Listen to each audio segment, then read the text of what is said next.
तुम्ही आज्ञापत्र काढून बघा. आज्ञापत्र म्हणजे शिवाजी महाराजांचा जो अमात्य आहे, रामचंद्रपंत अमात्य. अहो, याने किती छत्रपती पाहिले रामचंद्रपंतांनी? 5 पाहिले. रामचंद्रपंत अमात्याने कोल्हापूरच्या संभाजीराजांना एक नीती सांगितली. कारण संभाजीराजे त्यांना असं म्हणाले की आमच्या शिवाजीराजांनी, थोरल्या कैलासवासी स्वामींनी हे गडावरूनच निर्माण केलं, नूतन सृष्टीच निर्माण केली. ती कशी केली आणि काय केलं त्यांनी आम्हाला सांगा सगळं. त्याच्यात एक दुर्गांवर प्रकरण आहे. शिवाजीराजांनी केलं तो असं म्हणतोय, मी आता सगळं सांगत नाही, पण आपल्या बुद्धिवैभवे व पराक्रमे कोणाची गणना न करता कोणाची तुंबळ युद्ध करून रणास आणले, कोणाचे दर्शनास गेले, कोणास आपले दर्शनास आणले, कोणास परस्पर मित्रभेद केले, कोणास परस्पर कलह लावून दिले, असे ज्या ज्या उपाये जो जो शत्रू आकळावा त्या त्या उपाये तो शत्रू पादाक्रांत करून साल्हेरी ऐवंतापासून चंदी कावेरी तीरापर्यंत निष्कंटक राज्य, शतावधी दुर्ग, 40,000 पागा, 60-70 हजार शिलेदार, 2 लक्ष पदाती, ऐशी केवळ नूतन सृष्टीच निर्माण केली की ज्या राज्यावरी औरंगजेबासारखा मातब्बर शत्रू चालवून आला असता हतप्रभवून यमाला श्रेयास गेला, ते हे राज्य शिवाजी महाराज. हे सामान्य राज्य नाही आहे. एवढं सगळं करावं लागतं, उद्योग करावे लागतात, उद्योगशील असावं लागतं. परस्पर कलह लावून दिले म्हटले बघा त्याच्यात. कोणाचे मित्रभेद केले म्हणजे हा त्याचा मित्र आहे ना फोडा. आमचे लोक फक्त तेवढंच शिकले, बांधायला काही शिकलेच नाहीत, किल्ले बिल्ले वगैरे सगळे. त्याच्यात मित्रभेद करायचं वगैरे म्हटलं ते छान आहे म्हणाले, आम्हाला तेवढंच करू आम्ही. आता नूतन सृष्टी कुठे गेली मग? शिवाजीराजांनी निर्माण केली, ही नाही करता आली लोकांना इथं निर्माण. पण हे जे केलं त्याच्यात दुर्गांचं एक प्रकरण आहे, दुर्गवर्ग. त्याच्यात तो रामचंद्रपंत असं म्हणतो, आणि तो फार भारी आहे माणूस.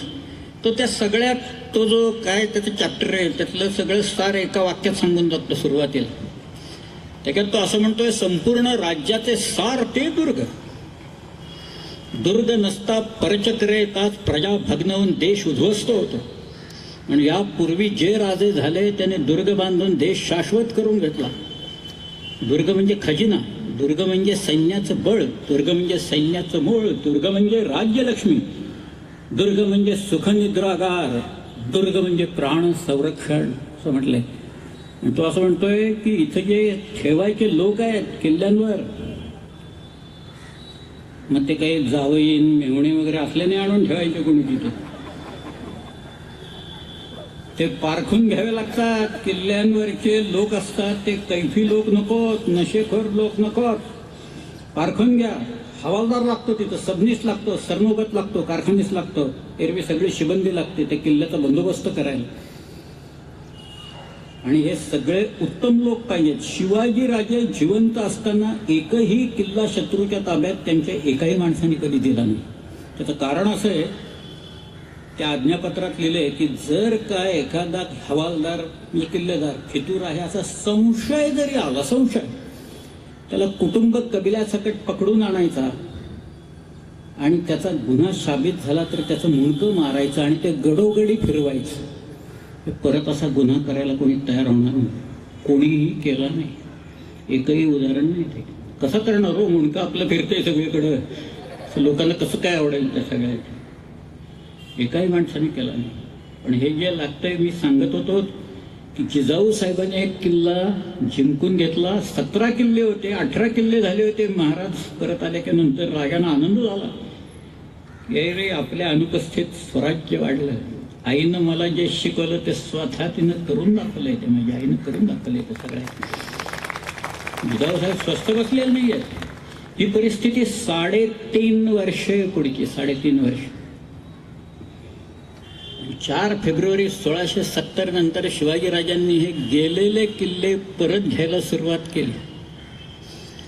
आणि पुढच्या 8च वर्षात शिवाजी महाराजांच्याकडे किती किल्ले असतील अशी आपली कल्पना आहे. हे 17 आणि 18 किल्ले होते. ते 70 ते 78 पर्यंत शिवाजी महाराजांच्या ताब्यात साल्हेरपासून जिंजीपर्यंत 260 किल्ले होते.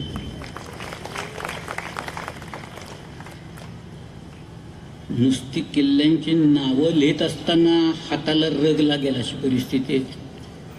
ते युद्धबिद्धन वगैरे बाकी लढाया वेळा जाऊ देत सगळ्या ते सगळे, पण किल्ला घ्यायचा तो बळकट करायचा, परत शेजारचा डोंगर उपद्रवी असेल तर पाडून टाकायचा किंवा त्याला फोर्टिफिकेशन्स करायचं आणि एक शृंखला, एक डिफेन्सची लाईन निर्माण करायची. शिवाजीराजांनी इथे केलं. हे काही सामान्य कृत्य नाही आहेत, ही सगळी असामान्य कृत्य महाराजांच्या हातनं घडलेली आहेत. आपल्याकडे एक काव्य आहे. काव्य म्हणजे काय, आपल्याकडं कवी तरबेजच येतो काय. हल्ली तर एक नवीन प्रकार असा आहे की गद्यच लिहायचं आणि त्याला काव्य म्हणायचं वगैरे, असंही चालू आहे सर. कारण त्यांना यमक बिमक जुळवता येणंच अशक्य आहे मुळात. पण एक महाराष्ट्र कवी होते आणि त्यांनी एक खंडकाव्य लिहिलं शिवाजी महाराजांच्यावर, खूप मोठं, छत्रपती शिवराय म्हणून एक काव्य खूप मोठं आहे. तो चांगलं लिहिलंय ते. त्यांचं नाव यशवंत दिनकर पेंढरकर किंवा कवी यशवंत, राजकवी यशवंत. त्याने एक अशी कल्पना मांडली की एक बाहेरचा कोणीतरी पांथस्थ इथं आलेला आहे, म्हणजे महाराष्ट्राबाहेरचा आहे, आणि तो एका शिखरावर उभा आहे, कुठल्या तरी अशा सह्याद्री मंडळाच्या या एका शिखरावर उभा आहे. आणि तो म्हणतोय, डोंगरानो का उभे, सांगाल का काही मला, 300 वर्षांचे जो मागला तो मामला. कुणी फिरस्ता हिंडतावनी वदला ऐशी आर्जव वाणी, ऐकून त्याची आर्त भावना आली येथल्या जडा चेतना.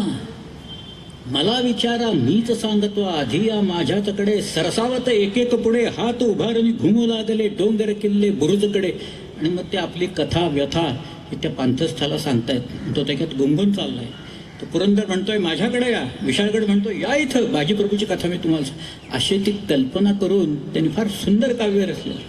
अमीन ठाणे दार शिरवळी सुभान मंगळ कोटात, निपटून द्या ते निमिषात, फत्तेखाना दिला तडाखा पुरंदराच्या परिघात. असं त्यांनी गजापूरचे खिंड बाजीच्या रुधिरे स्नात, तिथं पावन खिंड म्हणून इतिहास करी प्रणिपात वगैरे. आता हे काव्य सोडून देऊ, इतिहास त्यातला बाजूला ठेवू आपण. पण स्फुरण, चेतना आणि प्रेरणा या शिवचरित्रात किती आहे. आणि शिवाजी महाराजांना हा जो स्वातंत्र्याचा मंत्र आहे ना, त्या सह्याद्रीनं शिकवलेला मंत्र सगळा आहे. तो जो वारा आहे. म्हणून आज सह्याद्रीवर आपण का जातो. आज मी अनेक वेळा किल्ल्यांवर जातो ना, मला यातना होतात. कारण मुलं एखादी ट्रिप अरेंज केली ना, ट्रिप परवाच बाबासाहेब सांगत होते की निनादराव आम्ही एक आनंद यात्रा म्हणून घेऊन जातो आम्ही, आणि मग मुलांना किल्ले वगैरे असे दाखवतो इकडे. परवा काही मुलं आली होती, तरुण मुलं होती सगळे, आणि ते विचारत होते हा कुठले कुठले काय काय, which forts you are going to visit. आणि काहीतरी सांगितले बाबा आम्ही ते इकडे जाणार तिकडे जाणार वगैरे. AC बस आहे का, बस AC असली तर आम्ही येणार. किल्ल्यांवर गेल्या की नंतर गाणी तर काय विचारच नको तशी चालतात. एक शेली नावाचा कवी होता, शेले, ब्रिटिश कवी होता. तो म्हणाला होता, you tell me the song on the lips of your youth, I will tell you the future of your nation. आणि काय चाललंय, एक आनंदवन भुवन कुठे, एक माणूस नाचला आनंदवन भुवन निर्माण झालं म्हणून. हिंडता फिरता स्वप्नी जे देखिले रात्री, ते ते तैसेचे होत असे. हिंडता फिरता गेलो आनंदवन भुवन. कुठाय त्या आनंदवनात तसं. महाराष्ट्र हा प्रेरणादायी होता एकेकाळी. महाराष्ट्रानं अनेक संदेश दिले. महाराष्ट्रानं क्रांतीचे संदेश दिले. महाराष्ट्रानं अध्यात्माचे संदेश दिले. फार अगदी कुठपर्यंत जावेत, पंजाबपर्यंत जावेत. नामदेव महाराजांचे पंजाबमध्ये गेले. दिल्लीपासनं सगळीकडे नामदेव महाराजांचं नाव आहे. इथं संतांची तर काही म्हणजे मांदियाळीच आहे सगळे. शेकडो आहेत. जुन्नरचे इथं नारायणगाव आहे. मी तिथे एकदा व्याख्यानाला गेलो होतो, ते म्हणाले आमच्या मठात या ना, 5 मिनटं आलात तर बरं होईल. इथे एक साधू पुरुष झाले, त्यांनी ग्रंथ रचलाय, तर आम्ही तो छापलाय म्हणाले. म्हटलं चला येतो मी गेलो. एवढा मोठा ज्ञानसागर या नावाचा ग्रंथ, कुठं, नारायणगाव. नारायणगाव म्हणजे आपल्या साबरी शेखांचं गाव नाही. ते राप फडणीस म्हणून विद्यालय आहे, तिथं शिकलंय साबरी शेख. तिथं माझी व्याख्यान ठेवली होती त्यांनी.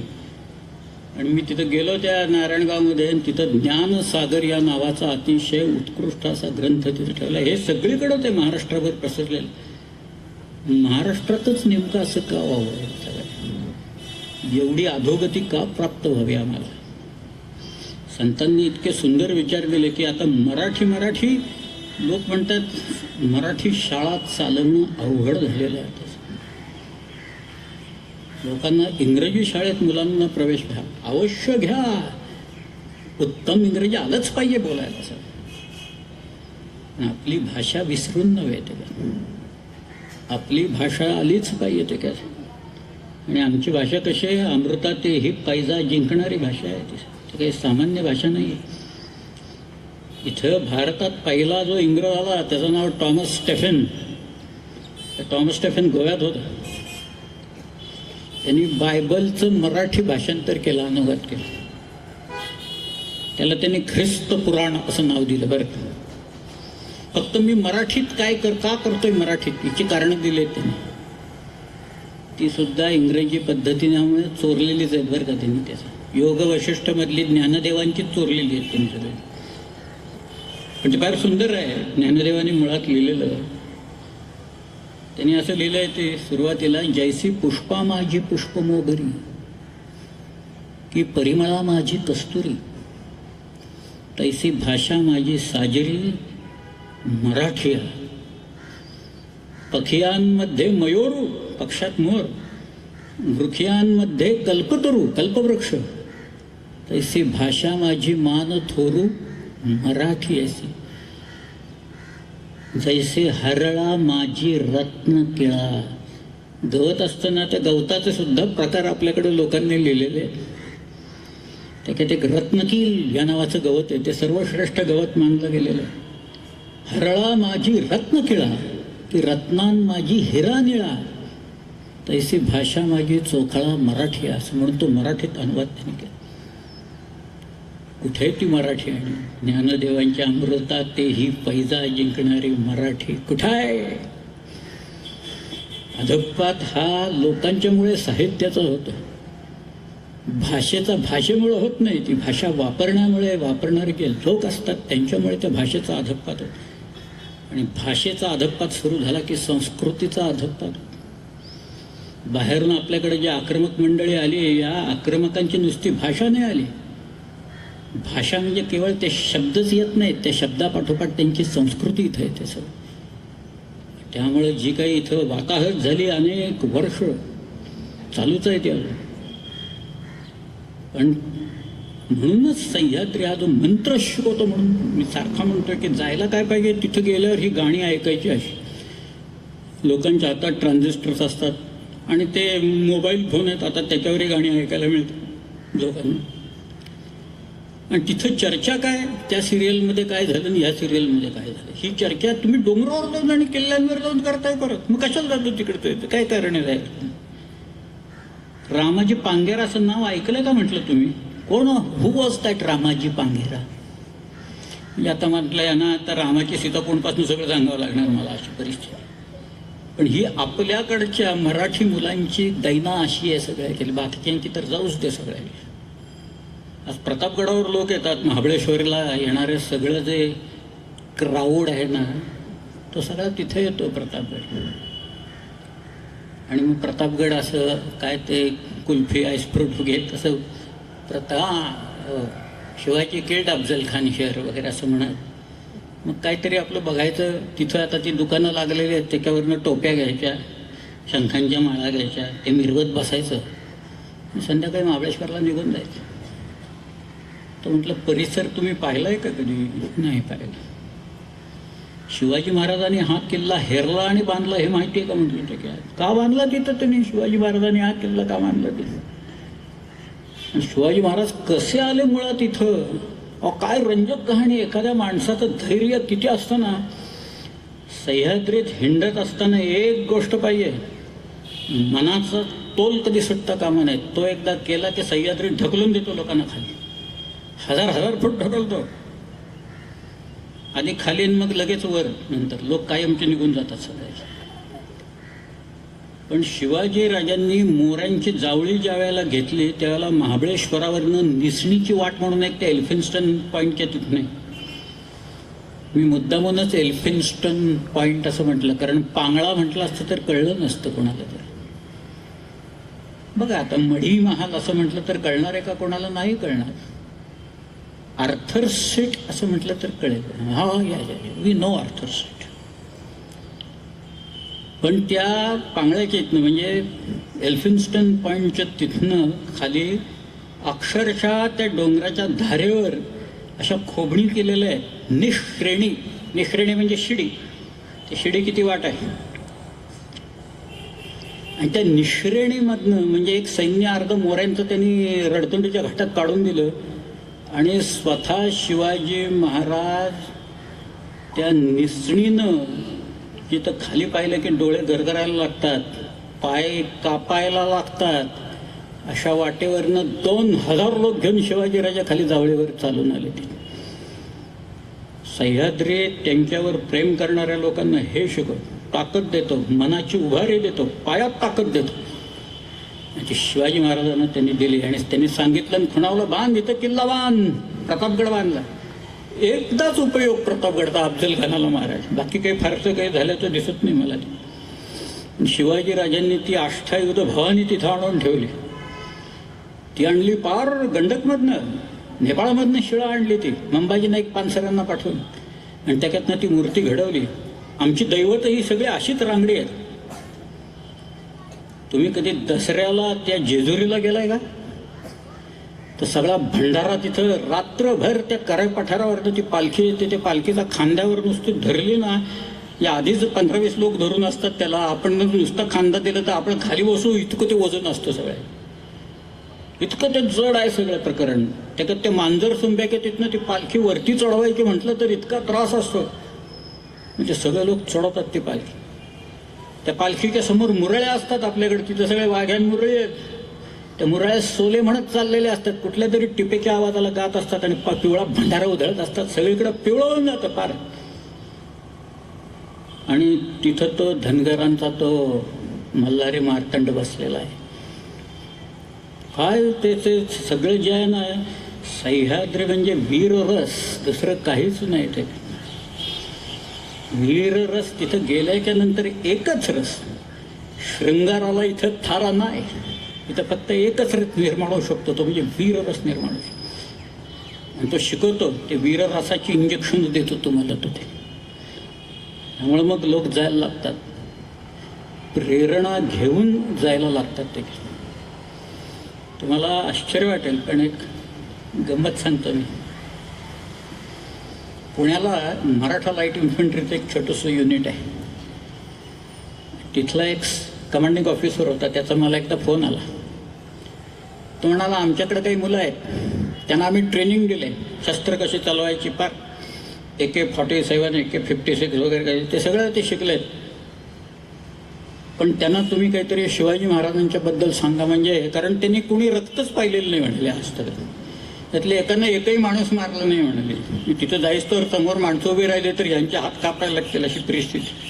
तुम्ही काहीतरी सांगा तिथं जाऊन. मग मी गेलो, मी खरं पाहिले 19, 20, 22 वर्षाची पोरं सगळी बसलेली.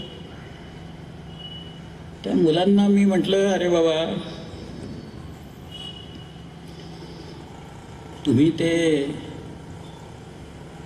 ज्या काही बॅटल क्राईज असतात ना, तुम्ही मराठा लाईट इन्फंट्रीचे लोक आहेत, तर आपल्याकडे असे रेजिमेंट्स खूप आहेत. बिहार रेजिमेंट आहे, राजपुताना रायफल्स आहे, कुमाव रेजिमेंट आहे, गोरखा रेजिमेंट आहे, मद्राससुद्धा आहे. म्हटलं यांची जे बॅटल क्राईज आहेत, बॅटल क्राईज म्हणजे युद्ध गर्जना आहेत, की त्या गर्जना दिल्याच्या नंतर तुमचं मन तुमच्या मनगटाला त्या हातातलं शस्त्र शत्रूवर चालण्याची शक्ती प्रेरणा देत, अशासाठी त्या असतात. रणवाद्य असतात वाजायला लागणारे. आमची वाद्य अशीच आहे, ढोल वेल मर्फे ताशे संबळ. तो एकदा गोंधळी तर देवीच्या समोर संबळ घेऊन उभा राहिला आणि संबळ वाजवायला लागला की बघा कसं वाजत, काय वातावरण निर्माण होऊन जातं. म्हटलं ह्या ज्या युद्धगर्जना आहेत त्याच्यात कुणाची जय आंबे असेल, कुणाची जो बोले सो निहाल सत श्री अकाल, कुणाची एकलिंगजी की जय म्हणून आहे, बिहार रेजिमेंटची तर बजरंगबली की जय अशी त्याची घोषणा. तर या सगळ्या युद्धगर्जना कुठल्या तरी देवाच्या किंवा देवीच्या नावाने दिलेल्या घोषणा आहेत.